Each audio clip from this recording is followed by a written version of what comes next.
Hello friends, welcome to Gatha's colour. നമ്മളിവിടെ തയ്യാറാക്കാൻ പോകുന്നത് നല്ല പഴുത്ത ഏത്തപ്പഴം വെച്ചിട്ടുള്ള ഒരു വെറൈറ്റി അച്ചാറാണ്. എരിവും മധുരവും പുളിയും ഒരുപോലെയുള്ള ഈ വെറൈറ്റി ഏത്തപ്പഴം അച്ചാർ എങ്ങനെയാണ് തയ്യാറാക്കുന്നതെന്ന് നമുക്കൊന്ന് നോക്കാം.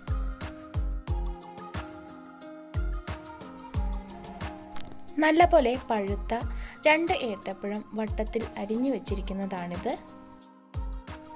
വെളുത്തുള്ളി ചെറുതായി അരിഞ്ഞത് 15 എണ്ണം, ഒരു കഷ്ണം ഇഞ്ചി ചെറുതായി അരിഞ്ഞത്, 2 പച്ചമുളക് ചെറുതായി അരിഞ്ഞത്, കടുക് ആവശ്യത്തിന്, 1/2 ടീസ്പൂൺ ഉലുവ, 3 വറ്റൽമുളക്, 2 തണ്ട് കരിവേപ്പില. ഇനി നമുക്ക് വേണ്ടത് കായമാണ്. കായപ്പൊടിയാണ് ഞാനിവിടെ എടുത്തിരിക്കുന്നത്.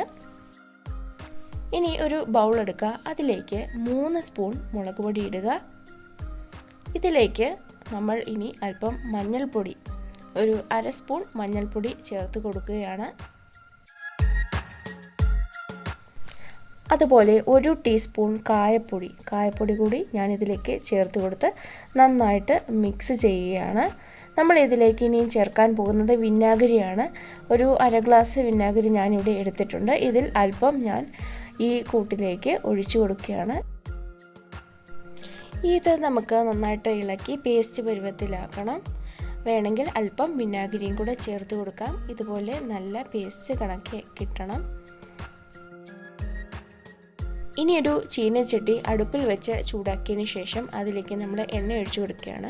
ഞാനിവിടെ വെളിച്ചെണ്ണയാണ് ഉപയോഗിക്കുന്നത്. ഈ എണ്ണയിലേക്ക് ഞാൻ അരിഞ്ഞു വെച്ചിരിക്കുന്ന ഏത്തപ്പഴം ഇടുകയാണ്.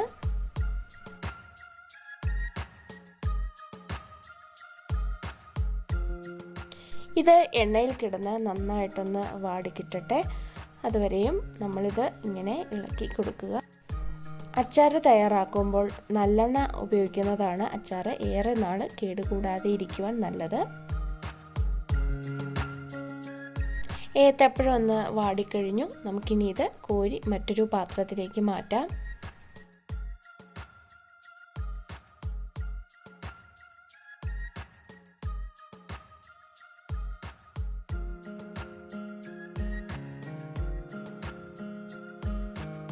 ഇതേ എണ്ണയിലേക്ക് തന്നെ നമ്മളിനി കടുകിട്ട് പൊട്ടിക്കാൻ പോവുകയാണ്.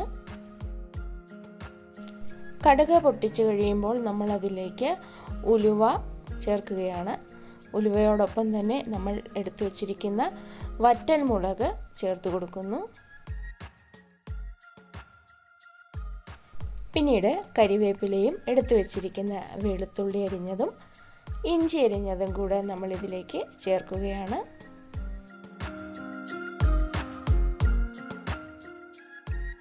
ഇനി നമുക്ക് ഇവയെല്ലാം ചെറുതായിട്ടൊന്ന് വഴറ്റിയെടുക്കാം.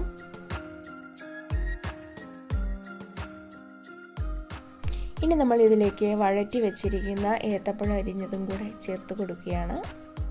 ആദ്യം വഴറ്റിയപ്പോൾ തന്നെ ഏത്തപ്പഴം ഒരു പുഴുങ്ങിയ വെന്തൊരു സ്വാദിലായിരുന്നു. നമ്മൾ ഈ ചേരുവകളോടൊപ്പം ഏത്തപ്പഴം ചേർത്ത് അതിനോടൊപ്പം നമ്മൾ അല്പം ഉപ്പ് ചേർക്കുകയാണ്.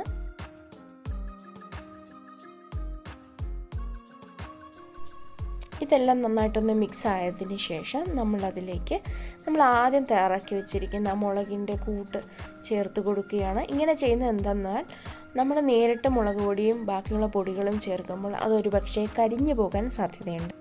ഇങ്ങനെ ചെയ്യുമ്പോൾ അത് ഒഴിവാക്കാവുന്നതാണ്.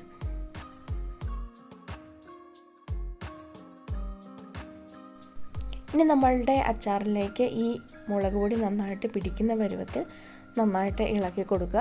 അപ്പോൾ തന്നെ നമ്മൾ വാട്ടി വെച്ചിരിക്കുന്ന ഈ ഏത്തപ്പഴം നന്നായിട്ട് അലുത്ത് അച്ചാറിൽ ചേരുന്നതാണ്.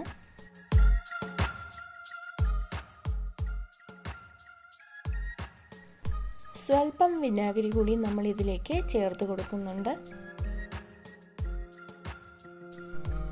ഇതിനിടയിൽ അച്ചാറിൽ അല്പം എണ്ണ കൂടുതലാണെന്ന് കരുതി അധികം വന്ന എണ്ണ ഞാൻ കോരി മാറ്റി വെച്ചിരുന്നു.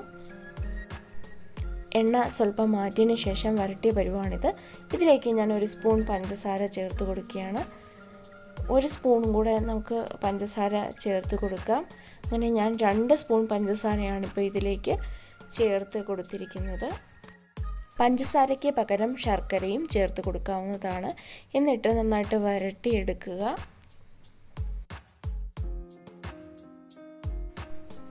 ഇപ്പോൾ നമ്മുടെ അച്ചാർ ഇവിടെ തയ്യാറായിട്ടുണ്ട്. നന്നായിട്ട് വരണ്ട് വന്നിട്ടുണ്ട്. നല്ലൊരു ടേസ്റ്റി അച്ചാറാണിത്. മധുരം ഇഷ്ടമുള്ള ആൾക്കാർക്ക് തീർച്ചയായിട്ടും ഈ അച്ചാർ ഇഷ്ടപ്പെടുന്നതാണ്. അപ്പോൾ എല്ലാവരും ഈ അച്ചാർ വീട്ടിൽ തയ്യാറാക്കി നോക്കുക. അതേപോലെ എൻ്റെ ഈ വീഡിയോ ഇഷ്ടമായെങ്കിൽ വീഡിയോ ലൈക്ക് ചെയ്യാനും നിങ്ങളുടെ അഭിപ്രായങ്ങൾ കമൻറ്റ് ചെയ്യാനും അതുപോലെ ഈ ചാനൽ ഒന്ന് സബ്സ്ക്രൈബ് ചെയ്യാനും മറക്കരുതേ. Thank you all.